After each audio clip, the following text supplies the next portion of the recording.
Not to toot your own horn or anything, but you're pretty amazing. Trillions of cells all working together for a common goal, being conscious and being aware of that consciousness, allowing you to do remarkable things like solve complex problems, create art, and proactively take action to keep that brain power till the very end. Yeah, you're definitely going to want to take some notes on that last one because we got a little problem. Yo, what is up? Welcome back to another week of How to Health. My name is Kevin. I run liftingbalance.com, where we take aim at all things health and longevity and do it in an odd, weird, interesting, and highly sarcastic way. Today, we are talking about why it is in fact not music that makes you lose control of your mind. As catchy as the song is, it's probably other things. For example, decades of high blood pressure. And when I say lose your mind, we're not talking about the good type of losing it, which I do not know how to describe other than it exists. We're talking about the literal loss of neurons. You know, the neurons that mysteriously facilitate the existence of our physical and conscious self. The cells that store memories, experiences, lessons, and, well, your perceived self as you know it. This losing our mind is the corruption of the most important hard drive that we have, the hard drive of life, otherwise known as neurodegeneration, the blanket term for diseases such as Alzheimer's, dementia, and Parkinson's, conditions that affect over 55 million people across the globe and is moving up and to the right each and every year. Yikes is a total understatement. Now, I bring this topic to your attention today with a proposition of a solution. In fact, the only solution that exists for this disassociating condition, and that's prevention. Prevention that if you are an intelligent walking ape and conscious of it, which there's a high likelihood that anyone who clicked on this video is, unless, of course, AI has already taken over the world and we're in a current battle with Skynet, you should start right here, right now. Because despite billions of dollars spent researching a cure, there has been no success in solving the rejuvenation equation for the black box, which is our mind. Prevention is the one and only strategy to date, making it a pretty good idea to start now. Good news is, you may even be doing the preventative stuff without even knowing it. And if not, we'll talk about some key strategies to help tilt the cognitive odds ever in your favor. But first, let's circle back on that high blood pressure thing and talk about how it may be a useful tool to track our risk before any neurodegeneration ever happens, proving to be quite helpful for our prevention ambitions. Let's see why. High blood pressure, also known as hypertension, is a condition where blood pressure is chronically elevated, inducing a greater amount of stress on not only the 60,000 miles of blood vessels we have running throughout our body right here, right now. Yeah, you heard that right. But also all of the organs that rely on that blood flow for nutrients and oxygen to do their job. This condition is estimated to impact over 1 billion people worldwide, or around 30% of the population. Damn, that's eye-opening. Becoming even more eye-opening when you learn that this chronic constriction and elevated pulse pressure can damage the walls of blood vessels, making them more prone to tears, ruptures, and internal bleeding, cause the heart muscle to thicken and become less efficient at pumping blood, damage the blood vessels of the blood-cleansing kidneys, leading to their reduced function and even failure, impair our vision, and, drumroll please, damage the brain, impairing cognitive function and setting the stage for neurological problems, like, as we're about to find, neurodegeneration. But how exactly does it do this damage to the brain? Well, first, we must highlight that unlike many of the other cell types which constantly renew throughout the body, our neurons are kind of stagnant, meaning we tend to only lose neurons with a very sparse ability to synthesize new ones, although it does seem possible in specific regions, as we discuss here. This means that we really want to keep those 5-pound mushy membrane cells operating as efficiently as possible for as long as possible. Because just as we alluded to, when they die off, our internal hard drive gets corrupt. And as far as we know it, there ain't no re-imaging. So knowing that, here's how chronic high blood pressure seems to affect our 5-pound mushy membrane. First, not surprisingly, it can damage blood vessels, narrowing and weakening flow to the brain, and reducing nutrient availability to our energy-demanding neurons. Bad start. What else we got? This damage can also lead to internal bleeding, which essentially affects pretty much everything else. 2 for 2. Moving on, there has also been an association between high blood pressure and damaged white matter tracts within the brain. These are bundles of nerve fibers which transmit signals between different regions of the brain and between the brain and the rest of the body. Kind of important, making it not surprising that less white matter is associated with a decline in cognitive function and increased risk for neurodegeneration. And finally, it has also been linked to an accumulation of neurotoxic waste in the brain, thought to be through its uptick in inflammation and depletion of the protective blood-brain barrier. Now, there are certainly other drivers and early markers when it comes to losing our cognitive self, a number of which we highlight in this deep dive here.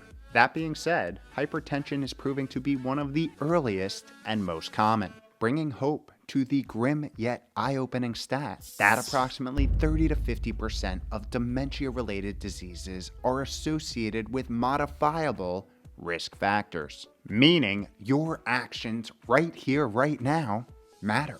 And this new study shows just how impactful those actions may be. Researchers from UC Davis sought to see how having high blood pressure in your 30s was linked and associated with brain health in your 70s.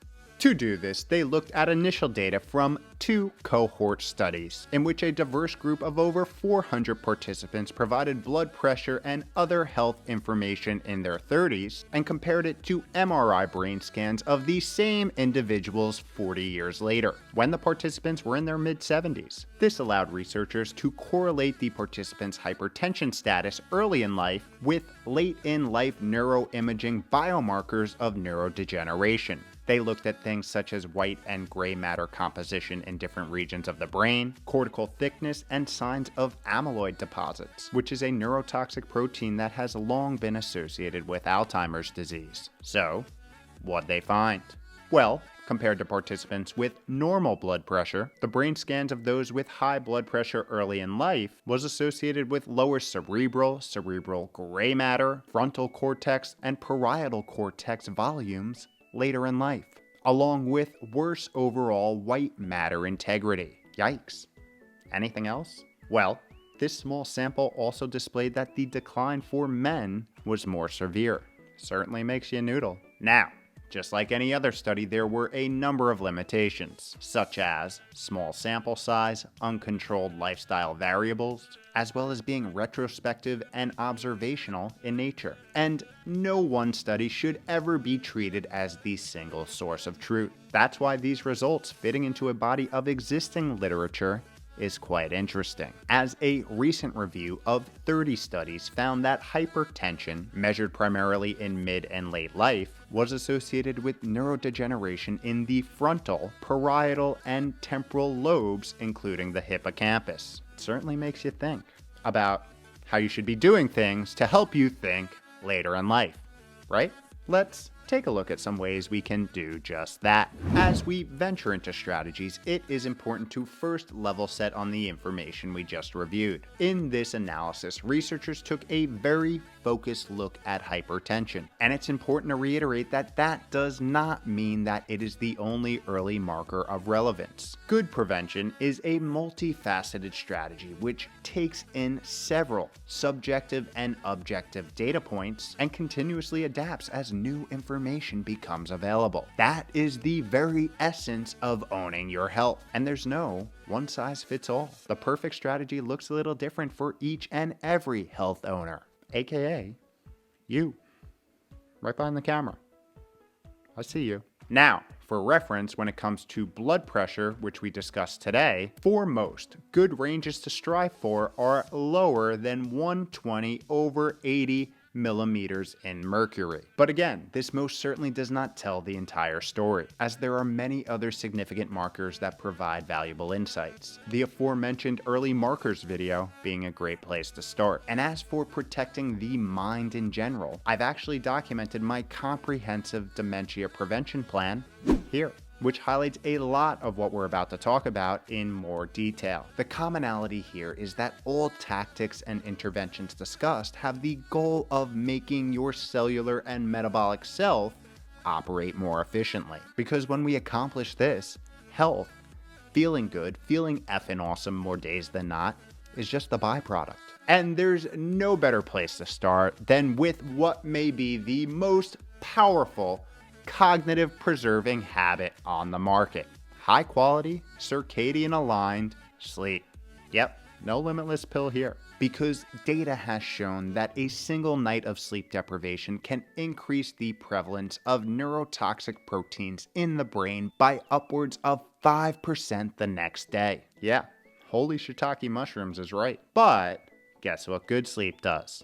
The exact opposite. It cleans the brain via a recently discovered detoxification pathway called the glymphatic system, a function of deep, slow-wave sleep in which cerebral spinal fluid floods the brain and cleans the neuronal streets. Pretty amazing, right? This right here makes good sleep potentially the best neurodegeneration prevention mechanism that we have. Oh, and there is the fact that sleep deprivation is also linked to hypertension. Just saying. If you want all the tactics to improve and optimize your Z's, we have a fully loaded How to Sleep playlist linked below. Because the facts simply are, if you are getting under 7 hours of sleep per night, you are not putting your body in a position to operate efficiently. Other top strategies to keep your neurons firing on all cylinders include daily movement, as badonkadonking has been shown to mitigate one of the biggest risk factors for neurodegeneration, arterial stiffness, which plays a role in both heart disease and cognitive impairment, while also upregulating brain-boosting compounds such as BDNF, which acts as a potent neuronal growth factor and keeps our brain young. This right here makes moderate to intense exercise a critical component of my daily strategy. Another brain-boosting adage to keep in mind is, you are what you eat, because it happens to be pretty damn true. And the facts of the matter are, the ultra-processed Western diet is associated with pretty much all the modern diseases plaguing Western society, including accelerating the cellular dysfunction which leads to the deterioration of our neurons. So more real, less ultra-processed is another potent neurodegenerative preventer. This will reduce inflammation, regulate metabolic markers such as cholesterol, triglycerides, and blood pressure, nourish the ever-important microbiome, and boost mitochondria efficiency. It will also position key detoxification organs such as the liver to be better and more efficient at breaking down the toxins that can ultimately damage the brain. And I'll point you to the How to Eat playlist for tactical tips here. Oh, and we also mustn't forget about meal timing. So standardizing on a daily feeding window which leaves you 12 plus hours of overnight fasting is a great habit to pick up. Next, an often overlooked component of 5-pound mushy membrane health is keeping it active and challenged, in a good way, as research indicates that exercising your brain mentally and socially is a strong preventative mechanism for cognitive decline. It keeps neuronal connections active and firing, so putting yourself in social situations and learning new things is super underrated. Challenge that noggin. Other preventative interventions in the toolbox include grounding, which is the practice of reconnecting electrically with the earth. This has been shown to neutralize inflammatory free radicals and improve blood flow. And all you have to do is touch some earth. 20 minutes a day is a great minimum to strive for. Then we have nasal breathing, which increases the secretion of nitric oxide, dilates blood vessels, reduces stress, and improves cardiovascular health, making it cool for biological school. And of course, we have other stress management in the form of breath work, meditation, and mindfulness. All of these have been shown to drastically reduce sympathetic nervous system activation, aka the fight or flight response, the response that elevates blood pressure. Finally, with all the good things to start doing, sometimes stopping the suboptimal can make an even bigger impact. In other words, don't make your mission more difficult by smoking and vaping, consuming pesticide, fungicide, and insecticide-riddled foods, using toxic consumer products, excessively drinking alcohol, and not filtering your water. These do not help your mental mission, because just as healthy habits compound over time, so do poor ones. And unfortunately, that tends to be the fate for the average intelligent walking ape. Remember, the goal is to stay operating efficiently at the cellular level for as long as humanly possible.